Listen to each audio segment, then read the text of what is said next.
अस्सलाम वालेकुम। ना ये दो तीन बड़े अहम मौजू प्रोग्राम आज मुबारक के साथ। एक तो सबसे पहले बात करेंगे कि जो आपने देखा कि 11 लोगों के जो इस्तीफ़े है वो मंजूर किए गए। हालांकि जो इतला ये थी कि ये सब इस्तीफ़े पहले मंजूर किए जा चुके हैं। सवाल अब यहाँ पे ये उठेगा कि इस वक्त पे इस्तीफ़े क्यों मंजूर किए गए और इलेक्शन कमीशन को भिजवाए गए।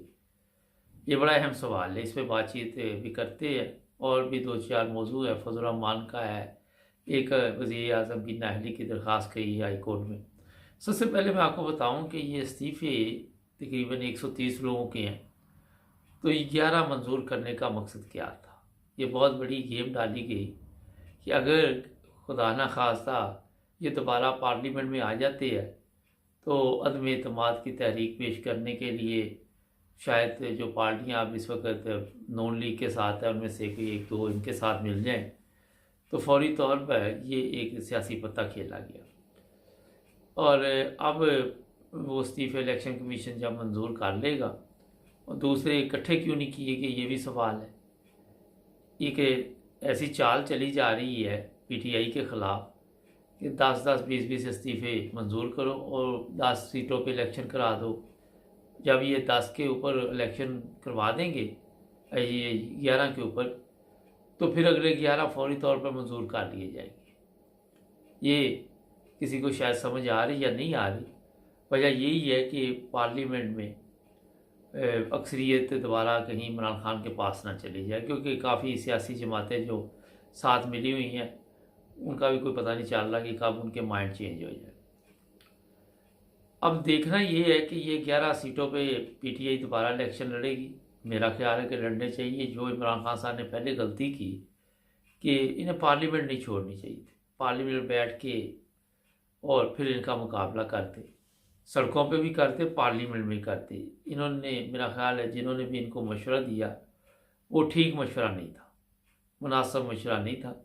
देखें, अगर आप कहते हैं कि ये तो आप नहीं कह सकते कि वो गैर कानूनी गवर्नमेंट लेके आए हैं, वो इसलिए नहीं कह सकते, वो सब इकट्ठे हो गए।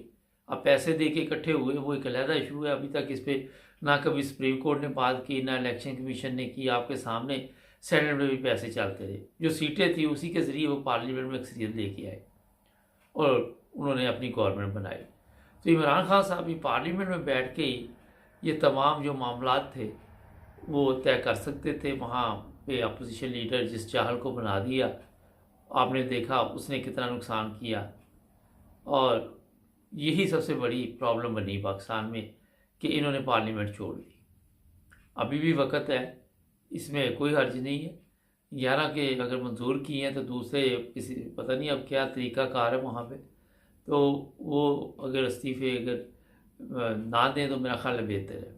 एक तो ये मैं आपको बता दूँ, क्योंकि जो इन सब पार्टियों ने जिनको चोरों डाकुओं का खिताब मिला हुआ है, इन्होंने ये फैसला किया है कि पंजाब में अगर ये गवर्नमेंट बन भी गई है जिस तरह परवेज़ लाई की, तो मरकज़ में हम खेलते रहेंगे जिस तरह मर्ज़ी खेलें, हमें कोई गिरफ़्तार नहीं करेगा। हमारे ऊपर जो केस हैं उनके लिए हम अदालतों पर दबाव डालते रहेंगे।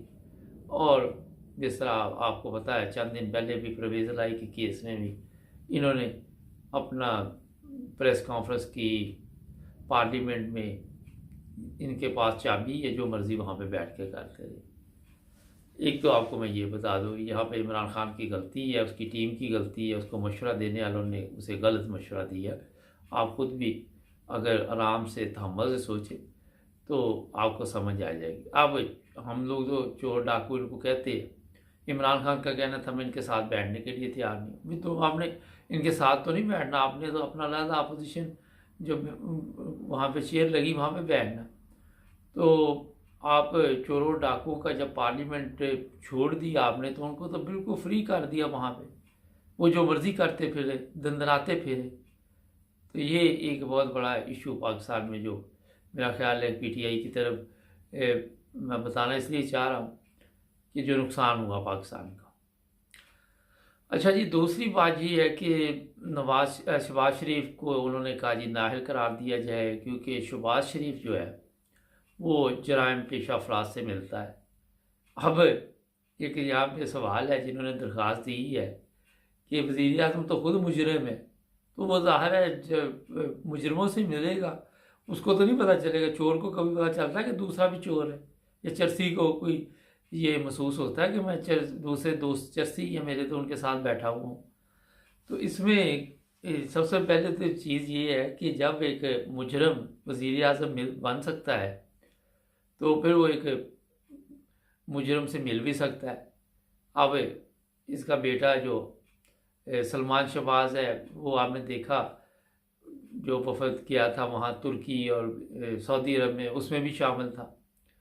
तो ये अदालतों को खुद सोचना चाहिए कि जब आप फैसले नहीं करते, जब आप डिले करते रहते हैं, टाइम देते रहते हैं इन लोगों को, तो ये फिर ज़ाहिर है जो मर्ज़ी करे।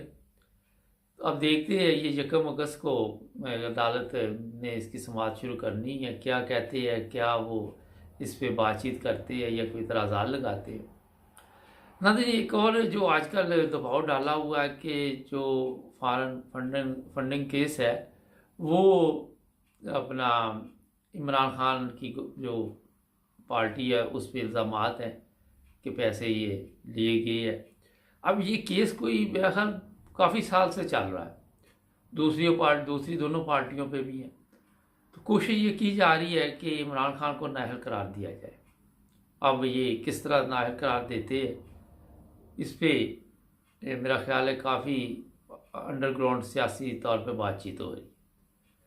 ये मेरा ख्याल है कि हर बाब इस्तेमाल किया जाएगा, क्योंकि गिरफ्तार तो आप इसको कर नहीं सकते। पंजाब गवर्नमेंट की वजह से मुश्किल हो गया इनके लिए, मुकदमात हैं वो भी शायद आहिस्ता आहिस्ता ख़त्म होते जाए। ये तो जो कानूनी वहाँ पे मशीर वज़ीर है वही बता सकते हैं कि कैसे ख़त्म होंगे। तो ये अब हर बार इस्तेमाल किया जाएगा कि चलो जी ऐसे करते हैं कि जो पार्टी का लीडर है या पार्टी पे पाबंदी लगाए, सिर्फ उसके ऊपर ये पाबंदी लगा दे कि आप इलेक्शन में हिस्सा नहीं ले सकते। पार्टी खुद ही आपकी इल्म में है कि क्या हालात होंगे, कहाँ तक ये कामयाब रहते हैं। क्योंकि इस पर भी आपको मैं बता देता हूँ कि अगर पैसे के साथ गवर्नमेंट तब्दील की जा सकती है तो पाकिस्तान में सब कुछ मुमकिन है। हो सकता है आने वाले दिनों में ये चीज़ें भी आपके सामने आ जाएं। फजल रहमान ने कहा जी मैं वो लॉन्ग मार्च करूँगा। अब फजल रहमान का लॉन्ग मार्च इधर आना सनाउल्लाह को चाहिए ना कि इसके ऊपर भी आंसू गैस फेंके, इसके ऊपर भी वो तशद्दुद करे, इनकी भी गाड़ियाँ तोड़े। असल में ये स्टूडेंट जो बच्चे पढ़े तो बेचारे नहीं मदरसों में, उन्हें जिस काम पे लगाया गया और जिस काम के लिए तैयार किया गया वो यही काम है कि जब भी ज़रूरत पड़ी तो मेरे पास एक फ़ौज है बच्चों की जिनको मैं इस्तेमाल करूँगा, जिनको मैं लेके आऊँगा और जिनके ब्रेन वाश भी इसी तरह किए हुए कि वो अपना फजल रहमान जो कहेगा वो करेगी। और ये सबसे बड़ी फजल रहमान की ताकत बता देता हूँ, जिसके ज़रिए वो मुल्क में अदारों को भी ब्लैकमेल करता है और भी लोगों को ब्लैकमेल करता है, और बाकी उसकी कोई हैसियत या औकात नहीं है। और ये जो बच्चे हैं ये बड़े ख़तरनाक इसलिए है कि इनको तशद्दुद की तालीम दी गई है। आपने सड़कें बंद करनी, आपने ये करना, आपने वो करना। अब ये तो बच्चे लेके आएगा तो इमरान खान के पास भी तो ज़ाहिर है दुनिया उसको भी आज पाकिस्तान में जिस तरह सड़कों पे वो लोगों को कहता बाहर आ जाते आ जाते, तो दुनिया मानती तो है ना। तो ये जनाब अली भी एक आने वाले दिनों में मसला बन सकता है पाकिस्तान में।